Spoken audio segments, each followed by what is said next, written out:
നിങ്ങൾ ദുർബലനാണെന്ന് ചിന്തിച്ചാൽ ദുർബലനാകും.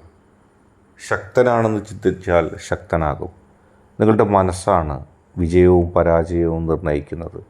നിങ്ങളുടെ മനസ്സിലെ ആത്മവിശ്വാസമാണ് വിജയങ്ങളെയും പരാജയങ്ങളെയും നിർണ്ണയിക്കുന്നത്. അതുകൊണ്ട് തന്നെ ഒരിക്കലും തളരാതെ, തകരാതെ, ആത്മവിശ്വാസം നഷ്ടപ്പെടാതെ ചിന്തിക്കുക. ഞാൻ ശക്തനാണ്. എന്നെ തോൽപ്പിക്കാൻ എൻ്റെ ശക്തിക്ക് മാത്രമല്ലാതെ മറ്റാർക്കും കഴിയില്ല എന്ന ബോധ്യം നിങ്ങളിലുണ്ടാകട്ടെ. നിങ്ങളെ വിജയിപ്പിക്കാനും നിങ്ങളുടെ യൂണിവേഴ്സിന്, നിങ്ങളുടെ ശക്തിക്ക്, നിങ്ങൾ വിശ്വസിക്കുന്ന ആ പ്രപഞ്ചശക്തിക്കല്ലാതെ ആർക്കും കഴിയില്ല. പിന്നെ നിങ്ങൾ ആരെയാണ് ഭയപ്പെടുന്നത്? നിങ്ങളെ ഭയപ്പെടുത്തുന്നവരെയോ? അവർക്കൊന്നും ചെയ്യാൻ കഴിയില്ല. അവർ തന്നെ നിങ്ങളുടെ ആത്മവിശ്വാസത്താൽ ദുർബലപ്പെടുകയാണ് ചെയ്യുന്നത്. നിങ്ങളുടെ ആത്മവിശ്വാസമാണ് നിങ്ങളുടെ ശക്തി. ആ ശക്തിയെ ഒരിക്കലും തകരാതെ, തളരാതെ കൊണ്ടുപോവുക. ദുർബലനാണെന്ന് നിങ്ങൾ ഒരിക്കലും ചിന്തിക്കരുത്.